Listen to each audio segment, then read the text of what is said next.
Hey guys, what's going on? Garrex here, bringing you another video on 7 Deadly Sins Grand Cross. So the patch note is out and it's finally a dead week. So let's take a look. So we have two new characters, a double Gloxinia banner. We will take a look at their skill sets in a bit. Some new events here, you can get double the skip tickets from the patrol missions. The play count reward has increased. I believe this is the reward that you get automatically every day. It's the progress bar right at the top of the patrol missions.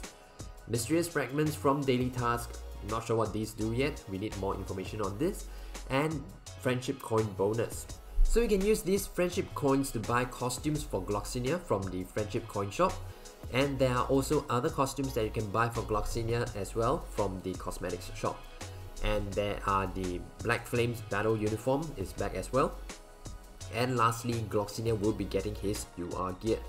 So it's an incredibly relaxing week because there are no extra events apart from what we are already doing every day. It's just giving us increased rewards. So now let's take a look at both versions of Gloxinia. First, let's take a look at the green Gloxinia. His first skill inflicts damage equals to 140% of attack on one enemy, makes targets bleed for 2 turns on rank 1. On rank 2 is 210% and on rank 3 is 350%. And bleed deals additional damage equals to 90% of damage dealt at the end of every turn.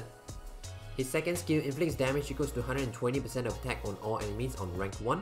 On rank 2 is also at 120% of attack on all enemies and disables attack skills for 1 turn. And on rank 3 is 180% of attack and disable attack skills for 2 turns.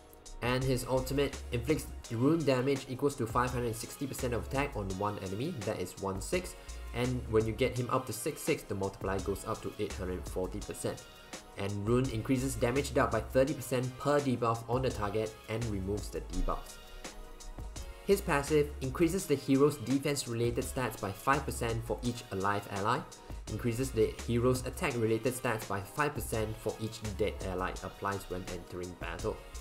And his commandment, allies and enemies who uses 2 or more skills in a single turn will have their attack related stats reduced by 30%. This effect only activates when Gloxinia joins the battles. This effect will take place before the second skill is used in PvP. His skill sets at the moment is not that amazing. The damage over time meta is not here yet until Winged King is in the game. So his bleed card is not incredibly good at this moment. His commandment also helps in preventing one shot from a single character in most cases, since the attack related stats reduction will be applied before the second card. However, this doesn't stop anything if the opponent uses 2 or more characters to one shot, for example using Escanor Ignite and then follow up with Monspeed's weak point. Personally, I feel his commandment is the most valuable one, so gear wise I would go with HP defense to keep him alive for as long as possible, so he can utilize his commandment and force your opponent to spread out the cards instead of using one OP character to cleave your entire team. Next, let's take a look at red Gloxinia. His first skill inflicts damage equals to 120% of attack on all enemies on rank 1. On rank 2 is also 120% of attack and allows the use of only rank 1 skills for 1 turn, and on rank 3 is 180% of attack and allows the use of only rank 1 skills for 2 turns. His second skill removes debuffs from all allies on rank 1.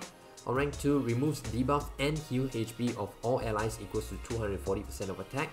And on rank 3, removes debuffs and heals HP of all allies equals to 300% of attack, grants debuff immunity for 2 turns. And his ultimate is the same as green Gloxinia, inflicts rune damage equals to 560% of attack on one enemy, that is 1/6.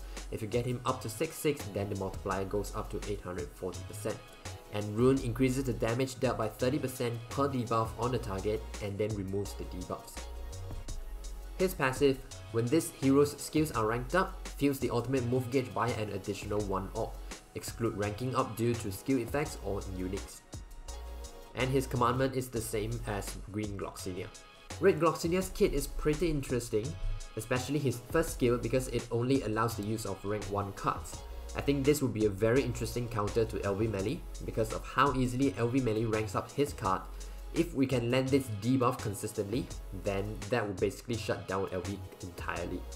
His passive is also pretty good, so when we move cards to merge skills, he will get 3 orbs instead of 2 orbs.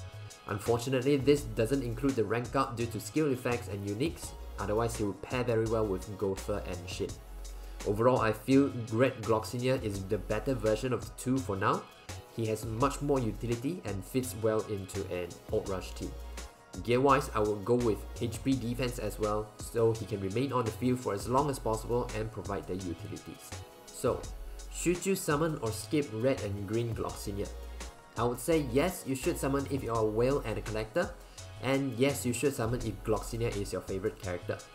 Otherwise, I would say no, you should skip this banner.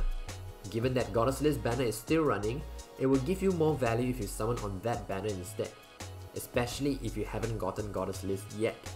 If you have already gotten Goddess List, then you can save up your gems for Wing King banner because it will come very soon. I hope this video gives you some insights into both versions of Gloxinia so you can make a smart decision yourself. Join my Discord if you wish to discuss more about Gloxinia or the game in general, link will be in the description below. And as always, like, comment and subscribe if you haven't already. That's it for today, take care and have a great day ahead.